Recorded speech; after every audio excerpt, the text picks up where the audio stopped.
ఎందుకో ఈరోజు cake చేసుకోవాలనిపించి cake అయితే ప్రిపేర్ చేసుకుంటున్నాం అనమాట. దానికోసం ఫ్లోర్ని మైదా పిండిని అయితే తీసేసుకొని జల్లించుకొని గిన్నెలో రెడీగా పెట్టుకోవాలి. మీరు ఫ్లోర్ ఎంతైతే తీసుకున్నారో దాన్ని బట్టి చూసుకొని షుగర్ క్వాంటిటీ కూడా తీసుకోండి. ఆ షుగర్ని తీసుకొని కొంచెం గ్రైండ్ అయితే చేసేయండి అనమాట. ఇలా మెత్తగా ఉండాలి కన్సిస్టెన్సీ వచ్చేసేపాటికి. ఈ గ్రైండ్ చేసుకున్న షుగర్లో అయితే మీరు ఎగ్స్ యాడ్ చేసుకోండి. నేను ఫ్లోర్ని బట్టి నేనైతే 5 ఎగ్స్ యాడ్ చేసుకుంటున్నాను అనమాట.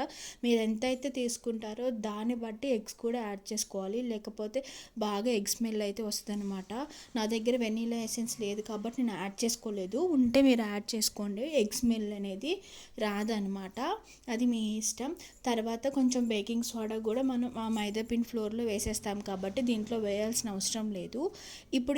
ఇప్పుడు ఈ ఎగ్ కలిపిన షుగర్ని అయితే మనం గ్రైండ్ చేసుకోవాలి. గ్రైండ్ చేసుకునేటప్పుడు కూడా ఏం చేయాలి, ఆఫ్ చేసుకుంటూ ఆన్ చేసుకుంటూ స్లోగా గ్రైండ్ చేయండి. బాగా హై స్పీడ్లో పెట్టయితే గ్రైండ్ చేయొద్దు, అప్పుడే కేక్ అనేది పఫీగా వస్తుంది అనమాట. ఆన్ చేసుకుంటూ ఆఫ్ చేసుకుంటూ 1 మినిట్ పాటు అయితే మనం గ్రైండ్ చేసుకోవాలి. గ్రైండ్ చేసుకున్న దాన్ని అయితే మనం ఫస్ట్ రెడీ చేసుకున్న పెట్టిన ఫ్లోర్లో అయితే యాడ్ చేసేసుకోవాలి. యాడ్ చేసేసుకున్న తర్వాత కట్ అండ్ ఫోల్డ్ అండ్ మెథడ్లో బాగా మిక్స్ చేయాలన్నమాట. ఎంత బాగా మిక్స్ చేస్తే మనకి కేక్ అంత పఫీగా వస్తుంది. నెక్స్ట్ కుక్కర్లో శాండ్ వేసేసుకొని కొంచెం ప్రీ హీట్ 1 మినిట్ చేసిన తర్వాత దానిపైన ఒక స్టాండ్ పెట్టేసి ఆ స్టాండ్ పెట్టిన బౌల్లో ఈ కేక్ మిక్స్చర్ అయితే వేసేసి మనం కుక్ చేసుకోవాలన్నమాట. మీరు తీసుకున్న క్వాంటిటీ బట్టి టైం అయితే పడుతుందన్నమాట.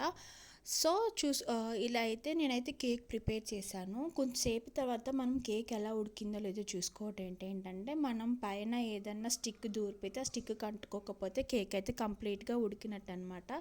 సో నేను ఇక్కడైతే పెట్టి చూశాను, లైట్గా అంటుకుంటుందని చెప్పేసి ఇంకొంచెంసేపు అయితే ఉంచేసాను అనమాట. నెక్స్ట్ అంతే, వెరీ సింపుల్ అండి. కేక్ అయితే కంప్లీట్